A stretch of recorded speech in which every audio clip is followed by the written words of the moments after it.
que es para que representantes del Grupo Navarra Antiacuerdo Transatlántico sobre Comercio e Inversión nos informe sobre el mismo y sobre su afección a los ciudadanos europeos.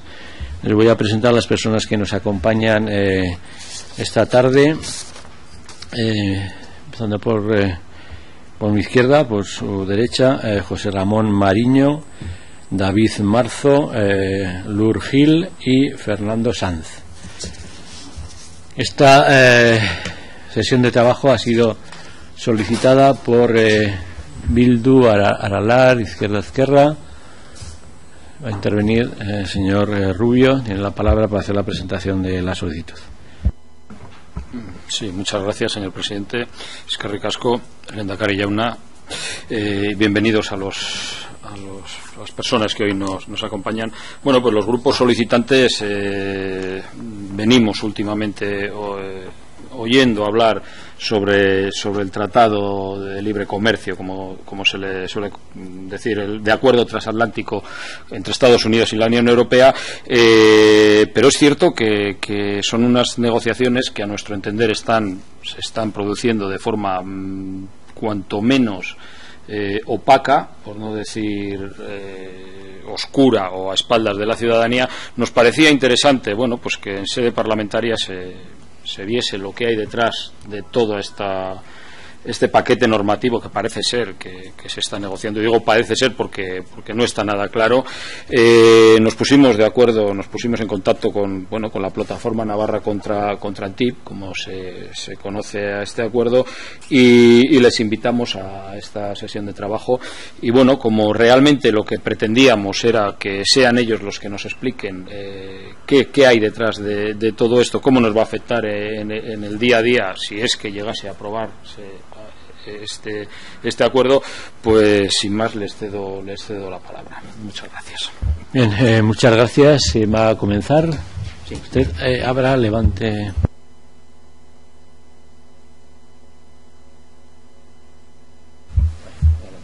Sí.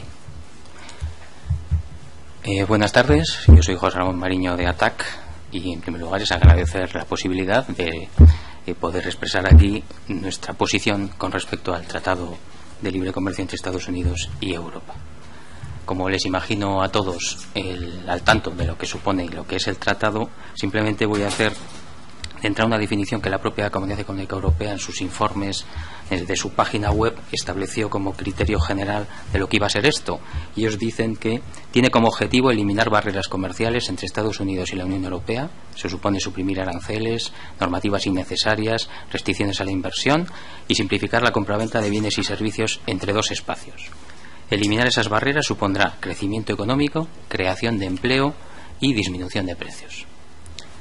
Y con esta definición se establece en unos estudios que al final analizaré con un poquito más de detalle que los beneficios del tratado para la Unión Europea estarían entre 69.000 y 120.000 millones de euros y para los Estados Unidos entre 49.500 y unos 95.000 millones de euros, con un incremento previsto de PIB para la Unión Europea del 0,5%. Bien, es cierto que estamos ante un tratado no convencional porque los aranceles en sí entre Estados Unidos y Europa son ya muy pequeños, con lo cual la reducción simplemente de los aranceles y de las tarifas arancelarias sería muy reducido y el beneficio sería muy escaso, sino que lo que realmente se pretende es la reducción de las llamadas barreras no arancelarias, que son las que verdaderamente limitan los beneficios de las grandes empresas. Y esto implica eliminar o rebajar normativas básicas que nos hemos dotado en materia social, medioambiental, seguridad alimentaria, protección de datos, regulaciones financieras, etcétera. En definitiva, modificando la realidad actual en la que nos encontramos. Aquí, y ya lo ha dicho el proponente, voy a hacer un pequeño inciso sobre la opacidad porque, teniendo en cuenta el alcance y la dimensión y la repercusión que sobre el conjunto de la ciudadanía tiene un tratado como este, sí sorprende un poco la opacidad con la que se está llevando. Las negociaciones, hombre, yo no sé si conceptos secretos se podía utilizar, pero sí desde luego son opacos. De hecho, incluso hay algunos documentos que se han hecho públicos en los que los negociadores europeos les garantizan a los negociadores norteamericanos que se va a mantener la confidencialidad de este proceso de negociación. O sea, cuando eso se plantea es porque algún tipo de interés hay al respecto. De hecho, las negociaciones son a puerta cerrada y lo que se hace es al final de cada ronda, hace unos días finalizó la 7ª, al final de cada ronda se hace una rueda de prensa explicando un poco los aspectos que se han tratado. Claro, a mí me parece que es fundamental conocer todos los estudios, todas las recomendaciones, todas las propuestas, porque nosotros que preguntamos y queremos tener respuestas sobre si las predicciones que se plantean son fiables, si los beneficios supuestos van a recaer en el conjunto ciudadano, qué importancia va a tener en las familias y en las economías nacionales, si hay riesgo para la salud, para el medio ambiente, etcétera, ¿no? Y como científico, yo creo que esto tendría que tener una respuesta desde esa perspectiva técnica y científica, es decir, plantear las tesis, plantear las antítesis y la síntesis, es decir, hacer un debate al respecto. Y esto no se está dando, y los visos que tiene es que no se va a dar, porque los negociadores desde luego están manteniendo el énfasis en mantener los debates en privado. De hecho, CETA, que es un acuerdo similar entre la Unión Europea y Canadá, acaba de publicarse el articulado, 1.600 páginas, es decir, tiene el articulado de ese acuerdo, y ahora es cuando conocemos el acuerdo como tal. Antes lo que teníamos eran también filtraciones o aportaciones sesgadas, en el sentido de limitadas, que se nos hacían al conjunto de ciudadanos.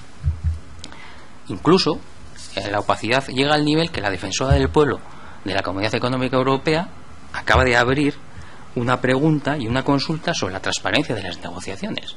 Y de hecho todavía hasta el 31 de octubre está su página web abierta para que se hagan las aportaciones que se estime conveniente respecto a la reclamación de información que se quiera hacer a la Comisión. Pero hasta la defensora del pueblo ha tenido que al respecto posicionarse y decir efectivamente la negociación es opaca y no hay información. Como mis compañeros van a hablar de algunos aspectos concretos que yo también tenía aquí puestos porque no sabía muy bien cómo se iba a articular la comparecencia, simplemente voy a comentar 3 aspectos que además desde ATAC nos interesan especialmente. Uno respecto al empleo, otro sobre la regulación financiera, una línea simple, y luego sobre los estudios que se han hecho de impacto económico del propio tratado. En fin, con respecto al empleo, claro, como he leído al principio en la Declaración de la Comunidad Económica Europea, se plantea siempre que el libre comercio lo que hace es crear empleo. Y eso ha sido, los economistas lo hemos estudiado siempre, desde pequeños, ese tipo de planteamiento de los modelos de equilibrio general, y se crea empleo.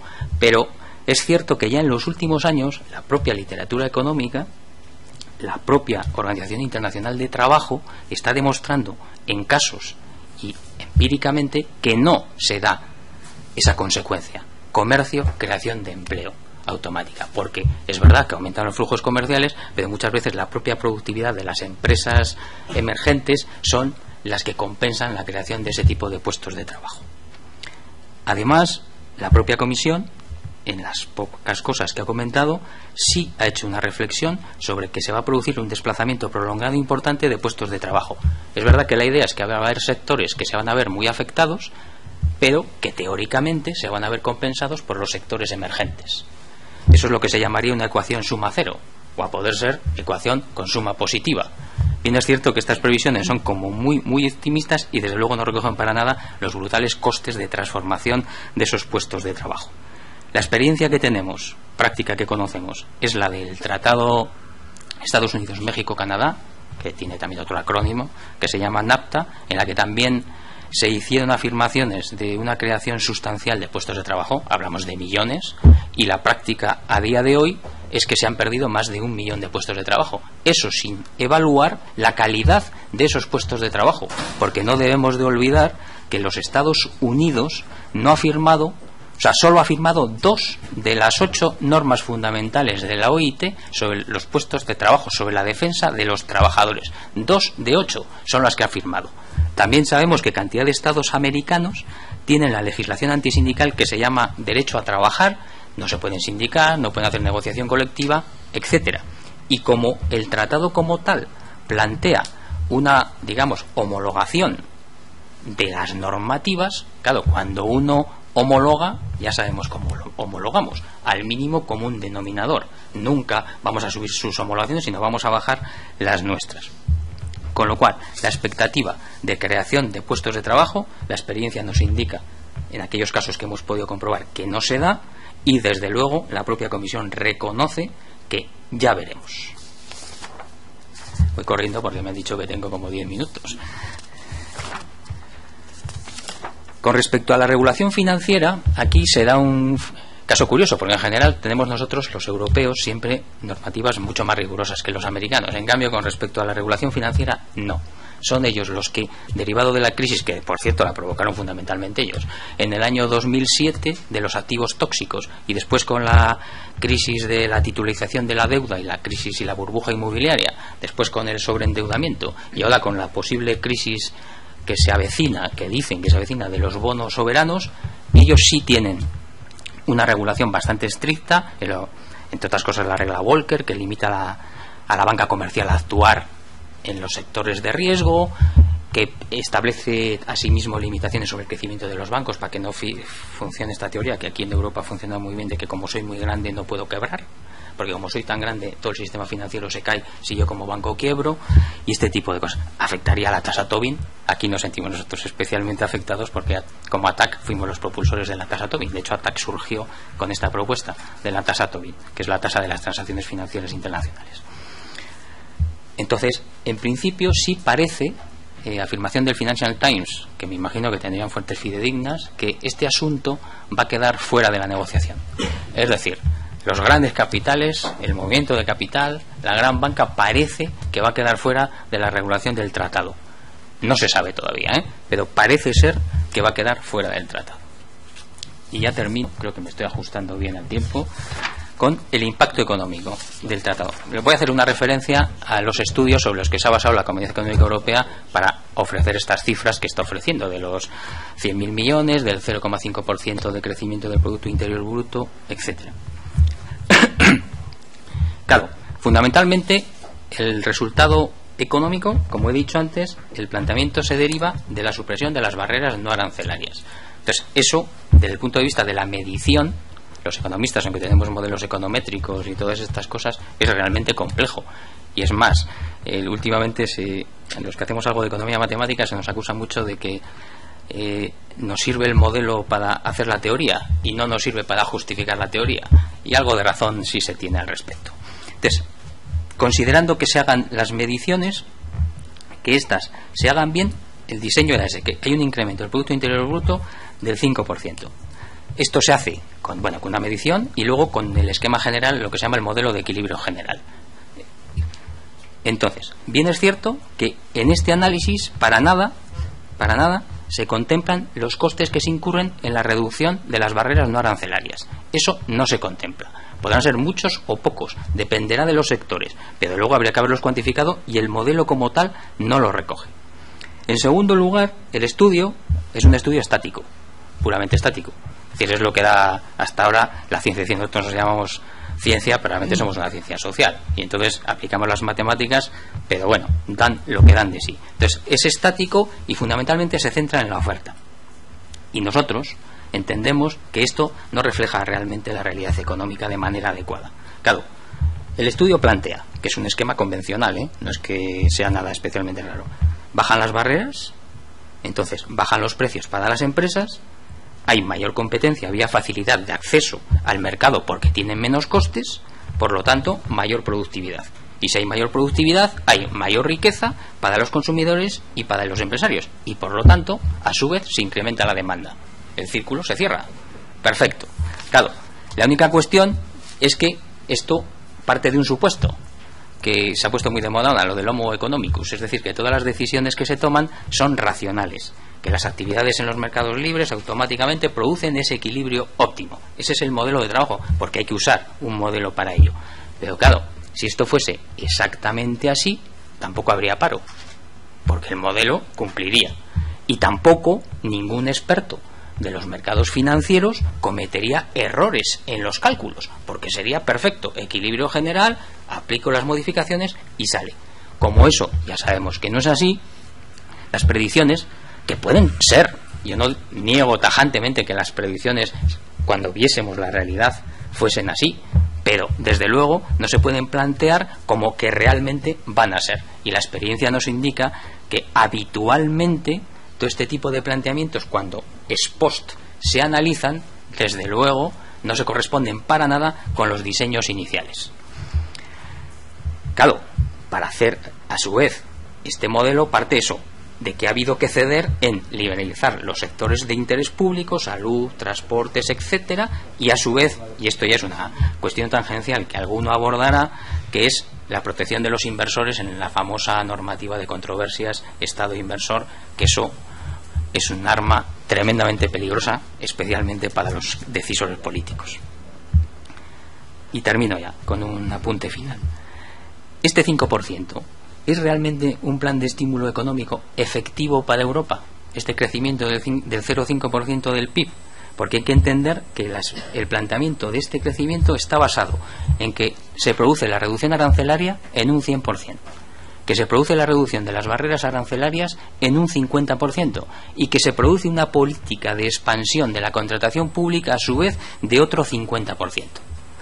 Si bajamos esta expectativa a un 98% de reducción, a un 10% de reducción de barreras no arancelarias y a un 25% de expansión de la contratación pública, entonces el incremento que se deriva del PIB sería del 0,27 a 10 años.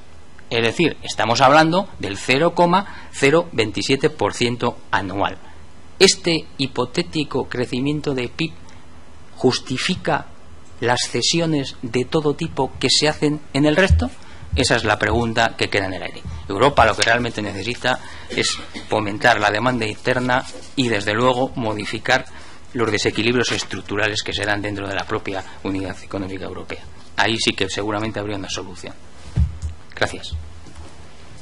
Muy bien, gracias a usted, señor Mariño. Pues ha estado casi 15 minutos de los 20 que tienen para los 4, pero bueno, por tanto les pido ya brevedad, que seguro que lo van a hacer a los restantes. Señor Sanz. Hola, buenas tardes. Gracias por recibirnos. Mi exposición, dado el tiempo que nos queda, va a ser muy breve y no va a ser tan técnica, sino va a ser la de alguien afectado por las privatizaciones que se han llevado a cabo, externalizaciones, las privatizaciones que se han llevado a cabo en el Servicio Navarro de Salud. Soy Fernando Sanz y trabajaba en las cocinas del hospital. Por restricciones de tiempo no voy a hablar de todo el proceso de todo lo que tenía preparado. Lo que sí les voy a decir es que, desde luego, la privatización no es la solución, porque no es porque lo diga yo, sino porque las razones económicas aducidas por el gobierno eran falsas. La Cámara de Comptos nos ha dado la razón varias veces. La calidad de la comida iba a caer en picado, eso es lo que dijimos. Los usuarios del servicio del complejo hospitalario. Señor Sanz, que es para el acuerdo transatlántico sobre comercio e inversión. Sí. Si puede ir a la cuestión, le agradecería. Muy bien. Vale, muy bien.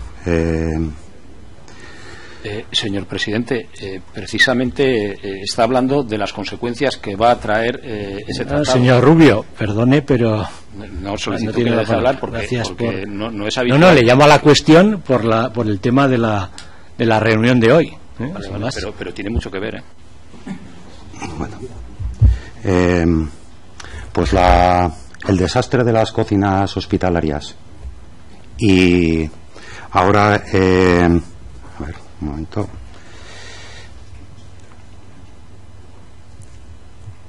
Bueno, las aseguradoras privadas ahora encargándose de las bajas son el inicio de lo que va a pasar. Con este acuerdo transatlántico sobre comercio e inversión nos dirigimos a un modelo, como por lo menos en sanitario, como el de Estados Unidos, que es un ejemplo claro de mala gestión, despilfarro y vampirización del sector público por la iniciativa privada. Los beneficios del acuerdo serán para las grandes empresas transnacionales. Según la Comunidad Europea, la barrera comercial más importante no son los aranceles que se pagan en la aduana, sino los obstáculos detrás de las fronteras, tales como las diferentes normas ambientales y de seguridad. El objetivo de este pacto comercial es reducir los costes y retrasos innecesarios para las corporaciones. Nos encontraremos con una dura ley de propiedad intelectual que restringirá el acceso de los pacientes, especialmente de los crónicos, a los medicamentos genéricos, o a que empresas farmacéuticas de servicios hospitalarios puedan impugnar legalmente las políticas públicas de salud, el ISDS, que es la normativa de controversia Estado inversor. Esto llevará a que los parlamentos regionales y los nacionales, los parlamentos nacionales y los regionales, como este mismo Parlamento, se transformen en títeres de las corporaciones y pierdan su soberanía. Punto.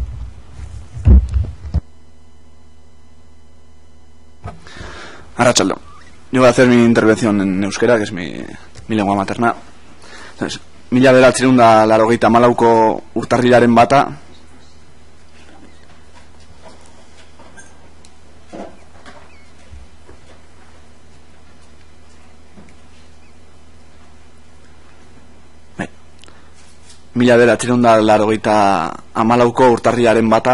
Txapaseko zapatista indigenak altxatu egin ziren Kanada, Estatu Batuak eta Mexikoren arteko merkataritza askearen ituna indarrean jarri zen egun berean. Akordio horrek 3 herrialden arteko inbertsio eta merkataritza irizpideak zehazten zituen. Herrien eta bereziki jatorrizko herri indigenen subirautzaren gainetik pasatuz. Zeinen mesedetan, nola ez Estatu Batuen eta bere transnazionalen mesedetan. Gainontzeko herri titeren gainetik botere ekonomikoaren interesak ezarriz. Ultraliberalismo honen ondorioak garbiak dira. Nekazaritza bezalako sektore garrantzitsuen suntsipena, langileon eskubideen eta bizi kalitatearen suntsipena. Hau dena enpresa gutxi batzuen arrakasteren mesedetan. Gaur, honelako akordioetan beti presente dauden Estatu Batuak eta Europar Batasunak inoiz egin den merkataritza askeko eta inbertsioak liberalizatzeko akordiorik handienan negoziatzen ari dira. Izkutuan, herritarroi informazioa galaraziz. Estatu Batuetako interesei men eginez. Estatu Batuek gobernu titereak dauzkate helburu, bere mundu mailako hegemonia mantentzeko. Bai aldebiko akordioekin, Kolonbian, Mexikon, Perun, Israelen, Saudi Arabian eta abar egin bezala, edo inbasio militar zuzen edo zeharkakoekin. Honen adibide, Chile, Bolivia edo Argentinako diktaduretan izan zuen parte hartzea, edo Irak, Afganistan, Libia, Siria edo Ukrainian izan duten esku hartzea.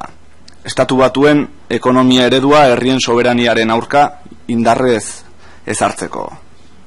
Herrien soberania gehien urratu duen estatua izan dira Estatu Batuak. Eta Europar Batasuneko herrien soberaniaren gainetik transnazionalei indar gehiago emango dien akordio bat nahi digute ezarri. Produktuen kalitateari, langileon langabizia eta prekarietateari eta ingurugiroari eraso egingo diona. Besteak beste, frakina eta produktu transgenikoak ahalbidetuz. Europar Batasunean ez, baina Estatu Batuetan onartuak diren praktikak. Eta gauza objektiboa da, herrien subirautzaren aurkakoa erasoa izango dela. Parlamentuen eskumenak ezabatuak izango baitira, sortuko den erregulazio kontseiluaren bidez.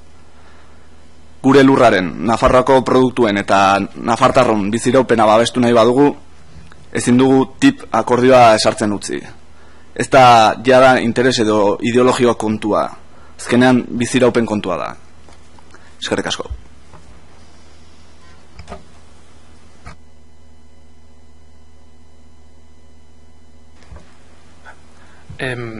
Os voy a contar en qué podría afectar el TTIP de aprobarse a la energía y en concreto al fracking. Recordad que en Navarra hay 2 permisos solicitados no concedidos, Pegaso y Quimera de este a oeste, y 1 concedido en la Ribera, Aquiles, más 2 más que vienen de Álava y de La Rioja, Ranenara y Ebroe. O sea que el fracking es de actualidad y ahora os voy a contar un poco en qué podría afectar el TTIP a estas regulaciones. Recordad también que en marzo del 2013 se instó al gobierno a declarar Navarra libre de fractura hidráulica, a la que solo se opuso PPN, y se sacó una ley en octubre del 2013 que prohíbe directamente la fractura hidráulica en Navarra. Si es verdad que se recurrió al Tribunal Constitucional y ahora mismo está suspendida. También hay varios municipios que se han declarado municipios libres de fracking y realmente hay una oposición bastante grande de la gente a la fractura hidráulica, cosa que reconoce la propia industria como barrera a su implantación. De los dos mecanismos que se quieren poner en práctica con el TTIP, el Consejo de Cooperación Reguladora, un filtro previo a la legislación que hagan estados, comunidades y ayuntamientos. Me voy a centrar en el siguiente, que es el tribunal, ¿no? El ISD, el resolución de controversias, que un poco lo que busca es crujir cualquier ley que les impida hacer negocio. Para eso me voy a centrar un poco en dónde se ha desarrollado el fracking en Estados Unidos en la última década. Ahora mismo, si Estados Unidos quiere exportar hidrocarburos, tiene que firmarlo la presidencia del gobierno. O sea, Obama tiene que firmar la exportación. Esto es una traba comercial.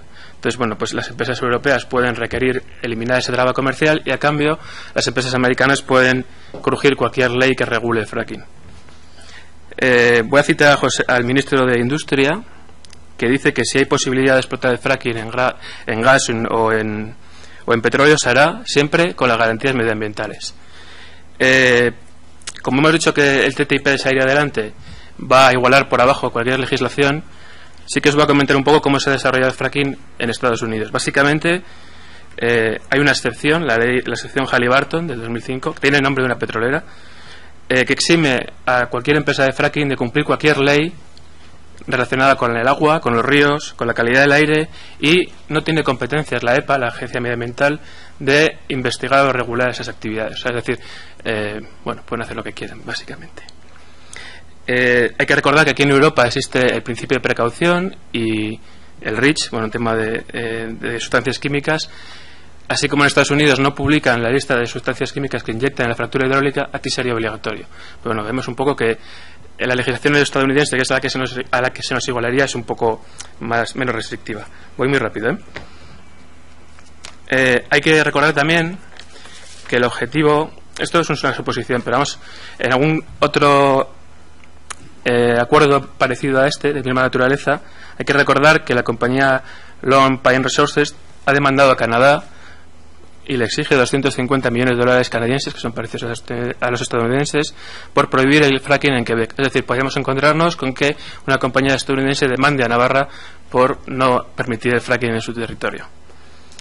Y hay que recordar también que las compañías que han desarrollado el fracking en Estados Unidos han perdido literalmente hasta la camisa, porque no es una actividad económicamente viable. Y una fuente de recuperación de ingresos perfecta podría ser demandar uno detrás del otro a cualquiera que intente regular el fracking. No tanto para desarrollarlo, sino para, bueno, pues cobrar la indemnización. Sí que, bueno, acabo ya y espero que estéis informados sobre el TTIP, y si no lo estáis, que preguntéis a vuestros grupos europeos. Y bueno, eso es lo que dicen, ¿no? Que la verdadera sabiduría está en reconocer la propia ignorancia. Bien, muchas gracias. Comenzamos un turno de portavoces. Iniciando el mismo, el señor Rubio, por parte de Bildu. Tiene la palabra. Sí, muchas gracias, señor presidente. Bueno, pues verdaderamente han quedado satisfechas nuestras expectativas, ¿no? Pretendíamos que en sede parlamentaria se oyese, bueno, un esbozo de lo que puede suponer la aprobación de este tratado. Desde luego nuestro grupo, lo que hemos oído ya lo conocíamos y conocemos bastante más, no nos gusta, y desde luego allá donde estemos, aquí en el Congreso de los Diputados y en el Parlamento Europeo, vamos a hacer todo lo posible por parar este atropello. Pues no sé, entendemos que con esto se rompería definitivamente el frágil equilibrio que existe entre el capital y las personas, ¿no? Se atentaría gravemente contra el bienestar de las mayorías, se pasaría por encima de derechos medioambientales, alteraría profundamente las reglas del juego que en Europa nos hemos ido, que en Europa históricamente han existido y de las cuales nos hemos ido dotando, y toda esa estructura político-jurídica pues saltaría por los aires, primando sola y exclusivamente el ánimo de lucro de las transnacionales. Nos parece grave, precisamente en unos momentos en los que la ciudadanía está pidiendo que sea la política la que la que mande y no la economía, ¿no? Nos parece que esto es precisamente lo contrario a lo que nos exigen los ciudadanos todos los días, ¿no? Es por así decirlo, es pisar el acelerador del capitalismo hacia un futuro, bueno, pues cuanto menos incierto para nuestro planeta. Nos preocupa lo que hemos oído, nos preocupa lo que se está oyendo. Sí que, bueno, nos quedan algunas dudas, porque se ha llegado a decir hasta lo que vamos a ganar cada ciudadano. Se ha puesto una cifra. ¿Cómo se calcula eso? Yo he oído que voy a ser 500 y pico euros más rico si se aprueba este tratado. O sea, eso es muy fácil decirlo, pero ¿de dónde sacan las transnacionales o los que nos están vendiendo este tratado, las bonanzas de este tratado, de dónde lo sacan? También es cierto que hay opacidad, que hoy en día la mayor parte de la población, de los ciudadanos y ciudadanas navarros, no saben lo que es. ¿Cómo nos hemos enterado? ¿Cómo se filtran noticias? ¿Hay filtraciones? ¿No hay filtraciones? Creo que vamos por la 7ª ronda de negociaciones. O sea, ¿de dónde llega la información que tenemos? Y luego sí que me preocupa, porque es algo que está todos los días en esta Cámara, día sí y día no, el tema de los costos de la sanidad. En Navarra está... bueno, ya se ha hecho hincapié sobre algunos, se ha dicho que algunas alusiones a la Cámara de Comptos, algunos informes de la Cámara de Comptos, nos van a igualar a la sanidad en Estados Unidos. O sea, tenemos datos de qué pasa en Estados Unidos, porque lo que se sabe de la sanidad, del sistema sanitario de Estados Unidos, pues desde luego no es nada alentador. Y si nos dicen que ese es el futuro, y ese es el futuro que parece que se quiere para la sanidad navarra, pues desde luego nos preocupa. Sin más, bueno, pues muchas gracias a la plataforma contra el acuerdo. Saben que pueden contar con EH Bildu, con Bildu Nafarroa, y que, bueno, pues que el día 11, el sábado, estaremos con ustedes en la calle también denunciando lo mismo que denunciamos aquí en esta institución, en los parlamentos, este tratado. Muchas gracias. Muchas gracias a usted, señor Rubio. Por parte de Aralar, señor Longas, tiene la palabra. Gracias, señor presidente. Señorías, señor Mariño, Marzo, Gil y Sanz, Arratsaldeón, gracias por estar aquí, por las explicaciones que nos han dado. Yo le diría al señor Rubio que Estados Unidos es seguramente el país que más gasta en sanidad del mundo. Lo que pasa que también es seguramente el país que tiene la sanidad más ineficiente del mundo. O sea que lo digo porque a veces es cierto que se va a modelos como ese o como el británico en Margaret Thatcher, y en parte es una de las razones que están detrás de este acuerdo, pero pues no nos van a llevar a mejorar, sino a empeorar. Bien, yo quisiera antes matizar una cosa, y es que da la impresión de que hay una oposición al comercio internacional per se, al margen de las teorías sobre el comercio internacional que, en fin, están sometidas a intensa discusión. El comercio internacional es necesario, sobre todo en ámbitos pequeños.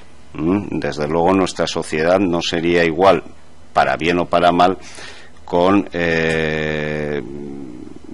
sin ningún tipo de comercio, ¿no? Dicho lo cual, claro, ya se ha apuntado y se ha hecho referencia a los estudios que se han hecho fundamentalmente para justificar este tratado. Dicho lo cual, digo, durante muchos años, prácticamente desde el final de la Segunda Guerra Mundial, se han estado reduciendo las barreras arancelarias. ¿Y qué es lo que queda entre países ricos? Por lo que se llama barreras no arancelarias. Pero las barreras no arancelarias se suelen confundir y se meten en el mismo saco que lo que son regulaciones de salud pública, de seguridad en el consumo, por ejemplo, regulaciones ambientales. Claro, si llamamos regulación barrera no arancelaria a una medida que prohíbe alimentar con hormonas al ganado vacuno, pues ya tenemos la vía libre para ir despejando obstáculos. O si llamamos barreras no arancelarias a una normativa que impide que los juguetes tengan determinadas características o que sean recubiertos con determinadas sustancias que son tóxicas, pues ya tenemos la excusa para abrir completamente, por ejemplo, pongo dos ejemplos que son muy típicos, el mercado de la importación de juguetes de determinados países producidos sin ningún tipo de controles, ¿no? Y esa es la cuestión de fondo. Por eso es tan complejo esto, todo este tratado, por eso son tan complejas las negociaciones. Yo creo que por eso se han llevado de la manera en que se han llevado. Ojo que la presión que está habiendo en Europa ya está haciendo recular. Se ha comentado que hay algunos aspectos que parece que se van a dejar al margen. Incluso es curioso cómo la propia misión de los Estados Unidos ante la Unión Europea pues se está esforzando mucho en intentar contrarrestar los argumentos que se hacen contra este acuerdo. Eso es significativo porque indica que la opinión pública y los movimientos políticos, los partidos, etcétera, pues tienen también alguna capacidad de acción incluso en ese monstruo burocrático que es la Unión Europea. Se nos ha dicho, y es cierto, que incluso estos estudios mercenarios, el estudio fundamental que es el del CEPR, pues al final concluye que los beneficios son ridículos, son minúsculos. ¿Qué significa eso? Pues como ocurre tantas veces en economía, que las cosas no se hacen por los beneficios. Los beneficios son ridículos, pero hay beneficiarios conscientes y concretos, y grandes beneficiarios. Y eso es lo que explica la manera en que se están haciendo las cosas y que se impulse contra viento y marea, cuando seguramente, si las estimaciones son esas, pues seguramente el resultado final será un perjuicio colectivo. Lo que pasa es que, insisto, hay beneficiarios concretos que son conscientes de que lo son y que tienen una enorme capacidad para influir en la acción de los gobiernos. Y en este sentido, dos cosas ya para terminar. Dos cosas que me parecen particularmente preocupantes, aparte de las que ya se han mencionado en cuanto a regulaciones, pues por ejemplo ambientales, de salud, etcétera. Uno de ellos es el tema de la inversión. Es un acuerdo de comercio e inversión. Los estudios que se han hecho de impacto afectan a la inversión directa, pero el tratado, por lo que se sabe, va a afectar también a la inversión financiera. Es decir, todo ese movimiento para regular los movimientos de capital que surgió a raíz de la crisis de 2008, termino, señor presidente, pues no solo ha caído en saco roto, sino que además volvemos otra vez en el sentido opuesto a generar más burbujas, y el mecanismo de resolución de disputas, el gobierno británico encargó a la London School of Economics un informe sobre el tema que es enormemente crítico, porque estos mecanismos exacerban las disputas de las empresas contra los gobiernos, contribuyen a dejar en nada las legislaciones de los países, y además es enormemente caro, ya empezando por los propios costes legales, ¿no? Es decir, hay opacidad, no están claros los beneficios, y sin embargo nos podemos encontrar, salvo que esa acción que ya se va viendo que empieza a ser efectiva, pues tenga más intensidad, pues nos podemos encontrar con unos acuerdos que realmente a nivel colectivo pues no nos aporten nada. En ese sentido, pues es de agradecer que haya movimientos ciudadanos en esa dirección, por lo menos para aclarar las cosas. Nada más y gracias. Muchas gracias, señor Nuin. Por parte izquierda tiene la palabra. Muchas gracias, señor presidente. Bien, nosotros también agradecer pues la información que se nos ha trasladado por parte de las personas del Grupo Navarro Antiacuerdo Transatlántico sobre Comercio e Inversión, y además de agradecer, pues compartir por parte de nuestro grupo la enorme preocupación por lo que creemos que puede ser un acuerdo de enorme trascendencia y de enorme gravedad. Esto hay que decirlo todo con un poco de, en fin, de prudencia, porque la propia opacidad con la que se llevan las negociaciones y con la que se lleva este proceso hace difícil conocer o saber cuál va a ser el alcance exacto, caso de concretarse y de aprobarse, de este tratado. Pero en principio lo que asoma del mismo es muy grave y es muy preocupante en nuestra opinión. En fin, estamos en definitiva, o podemos estar ante un intento de que la ley la norma democrática, la regulación democrática en materias tan sensibles como, en fin, lo que se ha dicho aquí, en materias laborales, materias medioambientales, materias de seguridad alimentaria, ceda la prioridad o ceda el paso o ceda la preeminencia al poder o al poder de decisión de otros agentes que no son democráticos, que tienen sus intereses pero que no tienen ninguna legitimidad democrática, como las transnacionales o las empresas multinacionales. Es decir, una norma legitimada democrática cede preeminencia, cede prioridad frente a un interés muy fuerte, muy poderoso, pero desde luego que no es general ni que es democrático. Porque esto no es en principio un acuerdo de rebaja comercial, de aranceles más, sino que en el fondo podemos estar ante esto. Lo cual es coherente con lo que viene sucediendo. Al fin y al cabo, en fin, desde que comenzó la actual crisis económica en el año 2007, pues se está produciendo en diferentes fases y con diferentes intensidades este asalto, una especie de asalto de los poderes económicos a la democracia y a los derechos sociales, laborales, etcétera. Se está produciendo a todos los niveles, lo estamos viendo en Navarra, y lo estamos viendo en el Estado español, y lo estamos viendo en Europa, y se ve a nivel global también, que ha sucedido en Europa, precisamente en la gestión de esta crisis. Pues en fin, que lo que conocemos como la troika ha mandado mucho más que la democracia. Es que ha llegado a quitar y poner gobiernos. En fin, y en este marco se entiende decisiones como estas o asaltos como estos. En fin, dicho en un lenguaje de la izquierda clásica, aunque a veces no está de moda, ¿no? La forma de salir de esta enésima crisis del capitalismo, pues es aumentar la explotación y la depauperación de personas y del planeta hasta donde sea necesario. La forma de restablecer el equilibrio del sistema para que funcione y siga funcionando. Bien, veremos hasta dónde se va en esto, en este tratado, porque como se ha dicho aquí, la opacidad y el oscurantismo pues nos impiden conocer exactamente hasta dónde se quiere llegar. Pero desde luego apunta muy mal lo que se va conociendo. El tema del tribunal o los tribunales que se crean en el tratado para que estas grandes, en fin, corporaciones económicas pues puedan poner de rodillas a los poderes democráticos que teóricamente tienen capacidad de regular, de establecer normas regulatorias que protejan, en fin, intereses o personas, mediante regulaciones sociales, medioambientales, laborales, etcétera, pero aquí aparece la posibilidad de que te demanden, te obliguen a indemnizar, etcétera, simplemente por hacer normativa, en fin, en base a tu soberanía democrática, ¿no?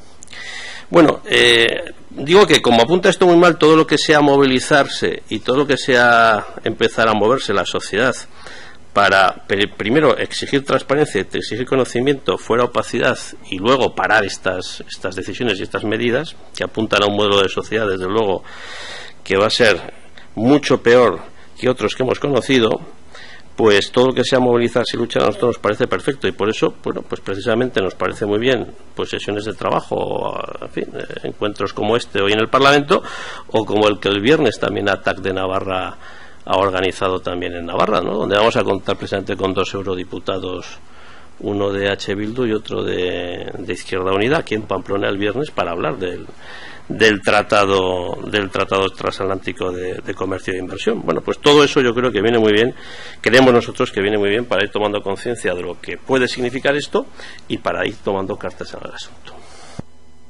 Muchas gracias, señor Nuin. Por parte del Grupo Parlamentario Socialistas de Navarra, señor Caro.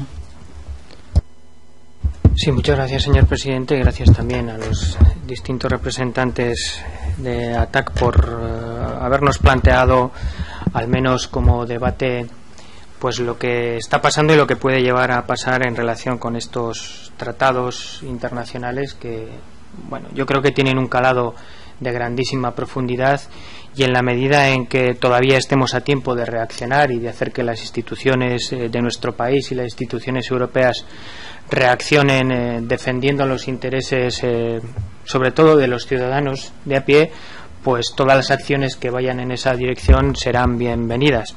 En ese sentido, yo simplemente quiero decirles que en cierta medida el Parlamento de Navarra es un lugar apropiado para poder debatir un foco más o donde generar el debate necesario, y en ese sentido yo creo que la iniciativa es oportuna, pero también es verdad que el Parlamento de Navarra, en lo que a decisiones se refiere, pues tiene las limitaciones que tiene, y por tanto yo creo que el debate trasciende a las posibilidades del propio Parlamento de Navarra. No obstante, allí donde los grupos representados en el Parlamento de Navarra tenemos la posibilidad de trasladar determinados mensajes a los compañeros que en el Congreso de los Diputados pues pueden profundizar más en el debate, pues desde luego que trataremos de hacerles llegar un mensaje claro, ¿no? Y en ese sentido el mensaje yo lo resumo de la siguiente manera: si el objetivo que ustedes persiguen y el que perseguimos nosotros es evitar que las grandes multinacionales o empresas transnacionales, llámenlas como quieran, campen a sus anchas independientemente del lugar geográfico del que se trate,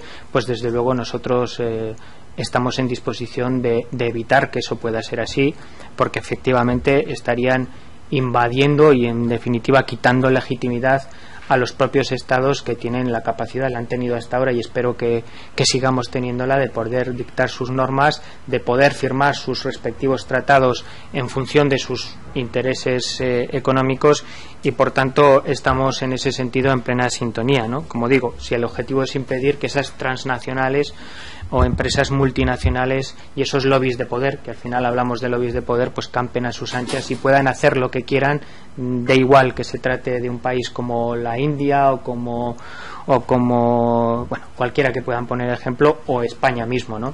El caso del fracking me parece que es un ejemplo bien traído, aunque yo creo que en ese sentido la Cámara Navarra ya ha dicho lo que tenía que decir y mayoritariamente ha aprobado una ley que por desgracia ha sido recurrida, y no sé si ese recurso forma parte ya de la influencia que pueden estar teniendo esos lobbies de poder.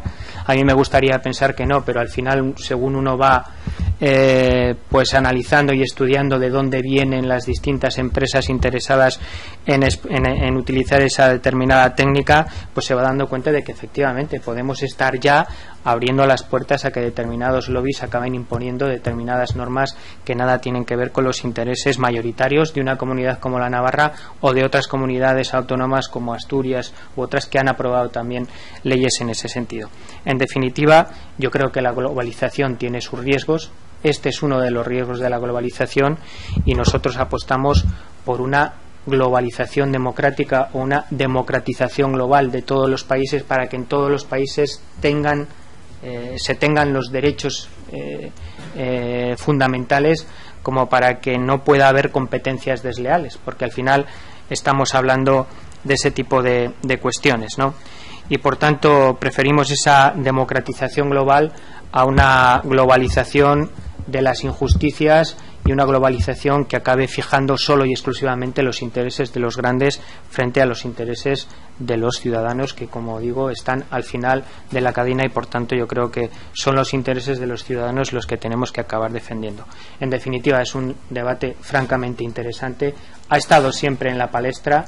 Las barreras arancelarias han sido siempre objeto de controversia. Por un lado, quienes defienden la supresión total de barreras, porque de ese modo parece que se beneficiarían determinados países o nos beneficiaríamos, pero por otro lado está el punto de vista de aquellos sectores que inmediatamente que surge el debate o que se actualiza el debate, pues vienen a reclamar la necesidad de barreras para evitar competencias desleales pues en sectores como los que ya se han mencionado por parte de otros portavoces. En definitiva, insisto, si el objetivo es frenar el ansia sin fin de determinados lobbies de poder, pues yo creo que la iniciativa es oportuna, el llamamiento es oportuno, y en la medida de nuestras posibilidades responderemos a esa demanda y con esos criterios que ustedes han puesto encima de la mesa. Nada más, muchas gracias. Muchas gracias, señor Caro. Señora Beltrán, por el Grupo Parlamentario Populares de Navarra, tiene la palabra. Buenas tardes, muchas gracias, presidente. Muchas gracias también a los representantes del Grupo Navarra Antiacuerdo Transatlántico sobre Comercio de Inversión. Bueno, pues se pueden imaginar que mi postura frente al resto de los grupos pues va a ser diferente, y fundamentalmente porque yo lo que les he oído a ustedes, y también le acabo de oír hoy ahora mismo al señor Caro, pues no acabo de entender aquí bien de qué estamos hablando. Estamos hablando de que este acuerdo transatlántico están los lobos de los grandes grupos de presión, los malísimos lobbies, las grandes empresas que nos van a comer a todos, con una visión apocalíptica y, a mi juicio, también reduccionista, como hemos podido oír en alguna de las intervenciones, o bien estamos hablando de un acuerdo de progreso, porque yo me sumo a esta segunda parte. Me sumo a que puede haber empresas, efectivamente, contra las que yo también lucharía, que se quieran apoderar de lo que no les corresponde y hacer daño a grupos más pequeños, incluso a pymes y a sectores más débiles. Claro que sí, en esa lucha estamos todos. Pero es que aquí estamos hablando de progreso. Aquí estamos hablando de un acuerdo que, en principio, va a crear puestos de trabajo. Es que usted lo ha dicho, que previsiblemente va a crear puestos de trabajo. Es que se niegan, aunque hubiese solo un puesto de trabajo que creasen este acuerdo transatlántico.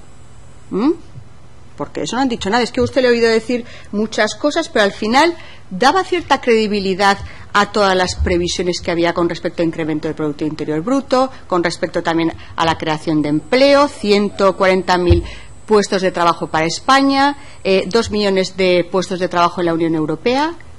Aunque estuviesen muy lejos esas cifras, aunque fuesen 5, ¿es poco? ¿O de qué estamos aquí hablando? De progreso, de creación de empleo, de ruptura de barreras arancelarias que llevan consigo que las pymes puedan exportar más y con mayor facilidad, que sean empresas más competitivas. ¿Conocen un tratado de libre comercio recientemente aprobado con Corea? Pues eso no saben lo que ha facilitado en la agricultura la comercialización de productos españoles. Mucho, muchísimo. Y ha creado puestos de trabajo. Y ha creado también que empresas que antes no exportaban la hayan podido hacer. ¿Por qué no exportaban esas pymes? Pues porque eran tantas las barreras arancelarias, tanta la burocracia que llevaban consigo, que les dificultaba tanto el día a día al ser empresas pequeñas que preferían no hacerlo. Y este tratado, que no es simplemente un tratado de libre comercio, que es mucho más, es lo que pretende. Por lo tanto, yo hablo de futuro, yo hablo de progreso, y ustedes, yo no sé si ustedes todos o no, por lo menos algunos que quieren ver aquí que en este tratado están las brujas y los demonios de los lobbies, pues vamos a pensar que no. Y si los hay, pues vamos a intentar atajarlos, pero vamos a quedarnos con lo positivo de las cosas y el progreso que puede llevar consigo este tratado. Con respecto al fracking, bueno, pues le quiero decir que efectivamente esta Cámara aprobó que Navarra fuese territorio libre de fracking, pero les recuerdo que el Gobierno de España es del Partido Popular, al que han votado 10 millones de españoles, y que ese Gobierno decide que el fracking se va a hacer en España, les parezca bien o les parezca mal, y que como es un acuerdo que supera las decisiones de este Parlamento y que son leyes de rango superior, por lo tanto eso será lo que deba ser, y también es progreso y no perversidades ni historias negativas como muchos de ustedes nos quieren hacer creer. Por lo tanto, con respecto a lo que ustedes han dicho, destrucción de la agricultura, nada, de nada, de nada. Es que no es cierto. Pregúntenles a los agricultores, los que han estado ahora con el Tratado de Libre Comercio de Corea. Es que habían preguntado a 4. Pero es que la mayoría, a los que yo conozco, y son pequeñas empresas y microempresas, están encantados de poder vender sin aranceles y con mucha mayor comodidad. Por lo tanto, vemos las cosas desde diferentes puntos de vista. Por supuesto, ustedes tienen todo el derecho y seguramente muchas razones para pensar así y explicarlo así, pero también dejen explicarnos a quienes vemos en esto progreso y crecimiento y no lobos y apocalipsis como ustedes nos han traído. Gracias. Muchas gracias, señora Beltrán. Y ya finalmente de esta ronda de portavoces, el señor Ayerdi, de los parlamentarios no adscritos, tiene la palabra. Eskerrik asko, presidente jauna, eta eskerrik asko baita ere guztioi etortzeagatik. Bueno, pues gracias por estar aquí, gracias por las aportaciones, por lo que nos habéis contado. La verdad es que a mí todas estas cuestiones me llevan a una reflexión, lo importante que es Europa, ¿no? Es decir, hace poco hemos vivido unas elecciones europeas, las hemos visto pasar un poco de rondón, y sin embargo hoy estamos viendo aquí la trascendencia que tiene cada vez más Europa, ¿no? Y yo creo que ahí es donde tenemos que poner el foco, ¿no? La construcción europea. Europa se está haciendo, la estamos haciendo entre todos, la seguiremos haciendo entre todos, y lo importante, por lo tanto, que es estar allí, porque yo desde luego no me identifico fuera de Europa, no me veo no siendo europeo, quiero seguir siendo Europa, siempre, ¿no? Entonces yo creo que la clave es precisamente que en ese proceso de construcción europea estemos lo más cerca posible, tratemos de tener cada uno representantes en la medida de lo posible, tener capacidad de influencia, poder estar muy cerca de todas estas cuestiones, poder estar muy cerca de todas esas previsiones, de esos análisis, de todos los avances o no avances, de los pasos que se dan, poder plantear todas las dudas que se suscitan, resolverlas y, en definitiva, estar construyendo Europa. Seguramente se puede construir Europa a distintas velocidades y en distintas orientaciones. La clave seguramente será que entre todos, bueno, pues le demos a esa Europa, bueno, pues ese toque que por un lado, pues sí, incluye ese concepto de competitividad, pero también incluye ese concepto social, esa Europa social que desde siempre pues hemos mamado y hemos tenido, ¿no? Y de respeto al medio ambiente. Yo creo que si somos capaces de influir en la construcción europea en esos tres ejes, competitividad, enfoque social y respeto medioambiental, iremos bien. En definitiva, Europa es el futuro, no nos vemos fuera de Europa. Europa es enormemente importante y lo que tenemos que hacer es tratar de estar allí lo más cerca posible, ¿no? Yo me quedo con ese mensaje, ¿no? La Europa de los Estados, bueno, pues es la Europa que tenemos hasta ahora también. Es verdad que los Estados juegan un papel determinante. Aquellos que nos sentimos más naciones sin Estado, bueno, pues tenemos la dificultad quizás de cómo accedemos o cómo nos sentimos cerca de esa Europa, pero hemos estado siempre y seguiremos tratando siempre de estar ahí, sin ninguna duda, y de orientar en esa construcción, ¿no? Nada más. Bien, muchas gracias, señor Ayerdi. Voy a terminar la ronda de intervenciones por parte de los portavoces. Si quieren intervenir, algunos de los que nos acompañan en la comparecencia de hoy. ¿Alguna? Señor Mariño. No, pues esquematizando y resumiendo por la... No, quiere decir que el ajuste a los tiempos pues hace imposible explicar un montón de cosas, que es normal, ¿eh? Quiere decir que entonces, especialmente a los que somos dispersos, nos cuesta todavía mucho más, porque si empezamos a hablar, pues vamos por aquí, por allí, entonces no acabamos de comentar. Entonces, cuando uno le da muy poquito tiempo, pues lo tiene más difícil. Por lo que voy recordando, ha habido una cuestión sobre los famosos 525 euros que se estableció en el estudio. La cifra es fácil de sacar, se saca de los datos que he aportado respecto a la previsión de incremento en cuanto a dinero. Entonces se divide entre los habitantes y se calcula. Bien, es cierto que la cifra, que así tampoco es que sea gran cosa, ¿no? Pero bueno, no está mal, pero es verdad que sería al cabo de 10 años, y luego lo que no se establece en esta cuestión de los 525 euros es cómo se reparte. Quiero decir que este Estado, pues lamentablemente por la crisis económica, ha tenido recortes tremendos y ha habido una cierta depauperación de muchas clases sociales, y en cambio las empresas del IBEX ha tenido grandes beneficios. Entonces, los 525 euros por habitante es como el pollo, uno come un pollo, otro come, es decir, es un poco ese tipo de juego, es la estadística, ¿no? Pero en definitiva el dato sale de ahí.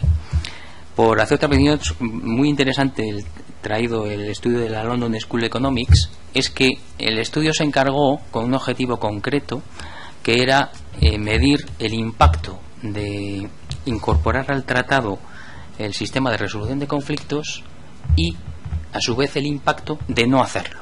O sea, era un estudio comparativo.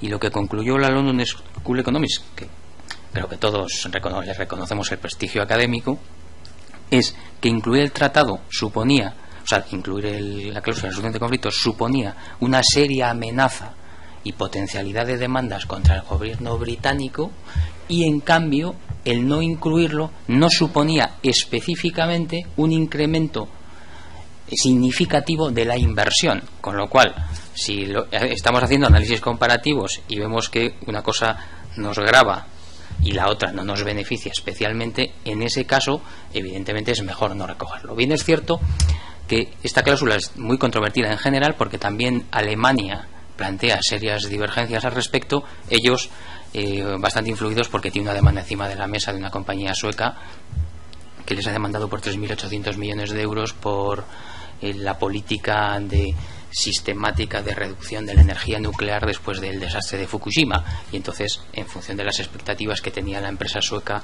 de beneficios en Alemania en la generación de energía, como le bajaron esas expectativas, propuso una demanda contra el gobierno alemán. Y entonces, en ese sentido, incluso el CETA, que es el que se acaba de aprobar en Canadá, está todavía en el aire las ratificaciones de los parlamentos, porque en Alemania no están especialmente dispuestos a hacerlo, porque tienen encima, digamos, presencia, ¿no?, este tipo de demanda. Un ejemplo más de lo que supone como nos han puesto ejemplos para poner uno así, es un poco estrambótico, porque es cierto que también hay demandas que ganan los estados, no todas las ganan las grandes corporaciones, hay demandas que los estados ganan. En este momento Uruguay también está demandada por Philip Morris, porque en sus cajetillas de tabaco el 80% de la superficie de la cajetilla pone que fumar mata, etcétera. Entonces, como eso es aviso sanitario importante, Philip Morris ha sentido que se siente perjudicada en la venta del tabaco porque, claro, el 80% de la cajetilla es un mensaje contra fumar, y entonces ha demandado al Estado de Uruguay. Y como ese ejemplo hay muchos más. Claro, el problema de este tipo de tribunales es que no son órganos jurisdiccionales, se puede acudir a ellos sin necesidad de agotar previamente las vías locales, porque si yo pudiese recurrir al tribunal local, luego al otro y luego llego al Tribunal Internacional de Arbitraje, pues bueno, es un procedimiento. Este no, se podría acceder directamente al Tribunal Internacional de Arbitraje, y desde luego no son jueces, son un conjunto de abogados que están homologados para ello, que se nombran, se ponen, y efectivamente los costes son altísimos, con lo cual determinadas demandas de no mucha significancia, pues es que casi defenderse cuesta tanto como lo que le vas a pagar de indemnización si llegas a un acuerdo previo antes de llegar al tribunal. Y no hay que olvidar que se puede demandar a los estados, pero asimismo a todas las estructuras de poder. Es decir, podía ser demandado el Parlamento, el Gobierno de Navarra, podía ser demandado un ayuntamiento, etcétera. O sea, no solo se demanda a los estados, sino se demanda a toda la estructura vertical de poder. Creo que eso es un hecho también significativo. Con respecto a la valoración de la creación de puestos de trabajo, claro, la premiosidad hace imposible explicar las cosas bien. Bien, primero, el Tratado de Corea sí tenía barreras arancelarias sustantivas. Del que estamos hablando, la media de barreras arancelarias en Estados Unidos o Europa no llega al 3,5%. Con lo cual ya no es exactamente lo mismo. En un caso hay barreras arancelarias, en el otro casi no hay barreras arancelarias. Y yo cuando he dado viabilidad a los estudios es porque yo al final a mis colegas tampoco les cuestiono en ese sentido radical. Yo lo que he hecho ha sido poner encima de la mesa el planteamiento del estudio. ¿Cuáles son los defectos estructurales, metodológicamente hablando, del estudio que se ha hecho para justificar el tratado? Por eso he hablado del equilibrio general, del planteamiento que se hace solo basado en la oferta y del necesario criterio de racionalidad de la toma de decisiones que lleva a ese equilibrio general.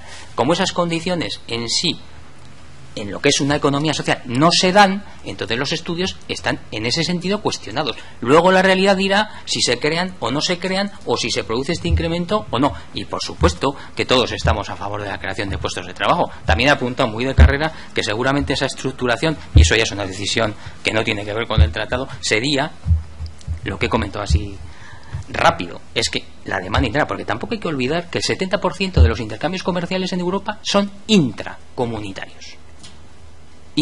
Y eso es igual lo que había que reestructurar. El mercado intracomunitario, los desequilibrios territoriales dentro de la propia comunidad, etcétera, etcétera, etcétera. Y claro que nosotros también, nosotros somos críticos con el tratado, con lo que conocemos del tratado, pero no con el comercio internacional, en absoluto. En absoluto. Ahora, seguramente, con respecto a esto que se sabe del TTIP, nosotros plantearíamos un modelo distinto de comercio internacional, que tuviese más en el centro a las personas, a los ciudadanos en general. Y en este caso, seguramente tiene más en el centro a las corporaciones, pero no porque sean uno, sino porque es el capital el que mueve. Porque y esto ya es casi ideología, uno de los principios que sustenta este tipo de concepto de lo que son estos tratados y estos movimientos es que se acaba convirtiendo el mercado como una especie de orden natural por encima de los órdenes políticos, y entonces acabamos consolidando como que el interés privado está por encima del interés colectivo, y eso es realmente preocupante. Y este tipo de tratados, este en concreto, según parece que se va articulando por aquello que sabemos, y lo que sabemos fundamentalmente ha sido filtrado, que sabemos, va un poco en esta dirección. Y una precisión mínima, efectivamente, yo los lobbies creo que no he mencionado, pero el hecho concreto es que de las reuniones, el 95% de los asistentes a las reuniones preparatorias de todo este montaje son lobbies. Y en este momento en Bruselas hay 30.000 acreditados, reconocidos. Quiere decir que funcionan, pero bueno, eso es una manera de hacer política y eso tampoco lo cuestiono. Quiere decir que al final es una cuestión de intereses. Y yo no asocio lobby a un lobo peligroso, asocio a un lobby a lo que es un grupo de presión que defiende sus intereses. También hay lobbies de la otra parte, quiero decir. Gracias. Bien, pues si alguien más quiere añadir algo, señor Sanz, muy brevemente también. Levante, sí. Sí, dos puntualizaciones a la señora Beltrán, que iguala progreso y empleo. El progreso no es solo empleo, el progreso es también sostenibilidad, que la sostenibilidad parece estar fuera de su discurso. Al señor Longas, cuando me refería al gasto de Estados Unidos, no me refería solo al gasto, sino al tanto por ciento que maneja el sector público.